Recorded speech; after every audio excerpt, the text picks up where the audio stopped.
হয়, মই মুহূৰ্তত উপস্থিত আছো সৰ্থেবাৰী উচ্চতৰ মাধ্যমিক বিদ্যালয়ত উপস্থিত আছো আৰু সৰ্থেবাৰী মাজমজিয়াত উচ্চ শিক্ষাৰ যি শিক্ষাস্থলী সৰ্থেবাৰী উচ্চতৰ মাধ্যমিক বিদ্যালয়ত উপস্থিত আছো আৰু নতুন শিক্ষাবৰ্ষৰ যি আজিৰে পৰা তেওঁলোকৰ যি পাঠদান আৰম্ভ আৰু ইয়াকে লৈ ছাত্ৰ ছাত্ৰীসকলৰ লগতে শিক্ষক শিক্ষয়িত্ৰীসকলৰ মাজত কিন্তু ব্যাপক উৎসাহ উদ্দীপনা দেখিবলৈ পোৱা গৈছে। কাৰণ নতুন শিক্ষাবৰ্ষ আজিৰে পৰা যি প্ৰথম দিনৰ ক্লাছ আৰম্ভ পাঠদান আৰম্ভ তাকে লৈ কিন্তু ছাত্ৰ ছাত্ৰীসকলৰ লগতে শিক্ষক শিক্ষয়িত্ৰীসকলৰো যথেষ্ট তৎপৰতা বৃদ্ধি হোৱা দেখিবলৈ পোৱা গৈছে। আৰু এই ধৰণে শিক্ষক শিক্ষয়িত্ৰীসকলে মূল গেটত আচলতে তেওঁলোকে আহ্বান জনাইছে, ছাত্ৰ ছাত্ৰীসকলক নমস্কাৰ জনাইছে যাতে তেওঁলোকৰ বিদ্যালয়ত উপস্থিত হৈ তেওঁলোকে সুন্দৰকৈ পাঠদান আৰম্ভ কৰিব পাৰে।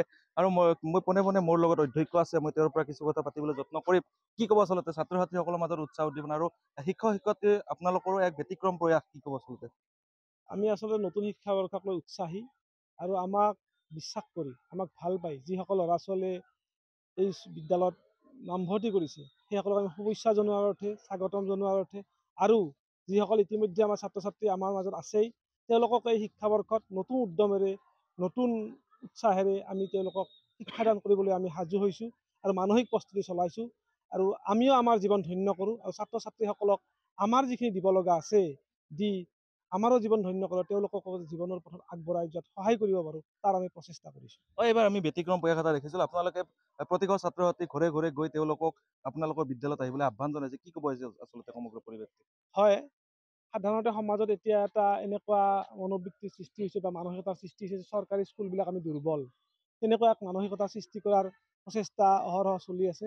আৰু তাৰ বিপৰীতে আমি যে সবল আৰু যে আমি সবল পদক্ষেপ ল'ব পাৰোঁ, ল'ৰা ছোৱালীক যদি সুশিক্ষা দিব পাৰোঁ, জীৱনৰ গতি সঠিক দিশত আগবঢ়াই নিয়াত সহায় কৰিব পাৰোঁ, তাৰ কাৰণে আমি ছাত্ৰ ছাত্ৰীসকলৰ ঘৰে ঘৰে গৈছোঁ, অভিভাৱকসকলৰ ঘৰে ঘৰে গৈছোঁ আৰু আমি জনাব বিচাৰিছোঁ যে আমি আচলতে চৰকাৰী খণ্ডৰ যিবিলাক বিদ্যালয় আছোঁ আমি দুৰ্বল নহয়, আমাৰ পৰ্যাপ্ত শিক্ষক আছে আৰু পৰ্যাপ্ত ব্যৱস্থা আছে। সেই ব্যৱস্থাখিনি যাতে আমাৰ অভিভাৱকসকলে ৰাইজে কামত খাটাব পাৰে, আহি ইয়াত শিক্ষা সুন্দৰভাৱে ল'ব পাৰে, তাৰ আমি কথাটো প্ৰচাৰ কৰিছোঁ আৰু ল'ৰা ছোৱালীসকলক আমি আমাৰ বিদ্যালয়লৈ স্বাগতম জনাইছোঁ। ধন্যবাদ জনাইছোঁ। মই ভিতৰ ভাগৰ পৰিৱেশটো দেখুৱাই দিবলৈ অনুৰোধ জনাইছোঁ। আৰু এই ধৰণে আচলতে ৰাতিপুৱাৰ ভাগতে কিন্তু ছাত্ৰ ছাত্ৰীসকলে নিজৰ বিদ্যালয়ত উপস্থিত হৈছে আৰু যি নতুন শিক্ষাবৰ্ষৰ আচলতে যি আজি প্ৰথম দিনৰ যি নতুন পাঠদান, এই পাঠদানক লৈ কিন্তু ছাত্ৰ ছাত্ৰীসকলৰ মাজত কিন্তু যথেষ্ট উৎসাহ উদ্দীপনা দেখিবলৈ পোৱা গৈছে। আৰু ছাত্ৰ ছাত্ৰীসকল বিভিন্ন প্ৰান্তৰ পৰা আচলতে সৰ্থেবাৰী উচ্চতৰ মাধ্যমিক বিদ্যালয়ত আহি উপস্থিত হয় আৰু শিক্ষক শিক্ষয়িত্ৰীও আচলতে ইয়াত যথেষ্ট পৰিমাণে ইয়াত শিক্ষক শিক্ষয়িত্ৰী আছে। আৰু যি উচ্চ শিক্ষাৰ আচলতে এক প্ৰাণ কেন্দ্ৰস্থলী বুলি ক'ব লাগিব সৰ্থেবাৰী উচ্চতৰ মাধ্যমিক বিদ্যালয়, এই বিদ্যালয়তো আচলতে ছাত্ৰ ছাত্ৰীসকল উপস্থিত হৈ এই ধৰণে নিজৰ নিজৰ যি শ্ৰেণীকোঠা আচলতে তেওঁলোকে আজি প্ৰথম দিনত তেওঁলোকৰ নিজৰ নিজৰ শ্ৰেণীকোঠাত এই ধৰণে উপস্থিত হৈ তেওঁলোকৰ যি পাঠদান কাৰ্যসূচী, সেই পাঠদান কাৰ্যসূচী লোৱাৰ বাবে তেওঁলোকে আগ্ৰহ প্ৰয়োগ কৰিছে। মই এগৰাকী ছাত্ৰৰ পৰা জানিব চেষ্টা কৰিম, কি নাম তোমাৰ? নমস্কাৰ, মোৰ নাম শ্ৰী বিতুপা ভূঞা। নতুনকে আহিছা এইবাৰ, কোন ক্লাছত? 7। কেনেকুৱা লাগিছে আজি? ভালে লাগিছে।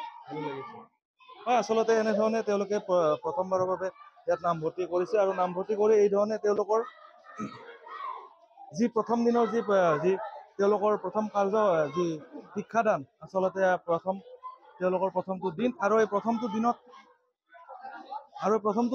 ছাত্ৰ ছাত্ৰীসকলৰ মাজত কিন্তু যথেষ্ট উৎসাহ উদ্দীপনা বুলি ক'ব লাগিব। কাৰণ যি নতুন শিক্ষাবৰ্ষ আচলতে নতুন শিক্ষাবৰ্ষ এইবাৰৰ পৰা আৰম্ভ হোৱা দেখিবলৈ পোৱা গৈছে। আৰু এই ধৰণে সৰ্থেবাৰী উচ্চতৰ মাধ্যমিক বিদ্যালয়তো ছাত্ৰ ছাত্ৰীসকলৰ মাজত কিন্তু এক উৎসাহ উদ্দীপনা দেখিবলৈ পোৱা গৈছে। আৰু এই ধৰণৰ আচলতে প্ৰথম সময়ত আমি যি নতুন শিক্ষাবৰ্ষৰ লৈ যি সৰ্থেবাৰী উচ্চতৰ মাধ্যমিক বিদ্যালয়ত যি উৎসাহ উদ্দীপনা দেখিবলৈ পোৱা গৈছে ছাত্ৰ ছাত্ৰীসকলৰ লগতে শিক্ষক শিক্ষয়িত্ৰীসকলৰ মাজতো এক যথেষ্ট উৎসাহ উদ্দীপনা দেখিবলৈ পোৱা গৈছে। আৰু এই ধৰণৰ যি সামগ্ৰিক পৰিৱেশ আমি প্ৰথম খবৰত আমি পোনপটীয়া সম্প্ৰচাৰত আমি দেখুৱাবলৈ চেষ্টা কৰিছোঁ।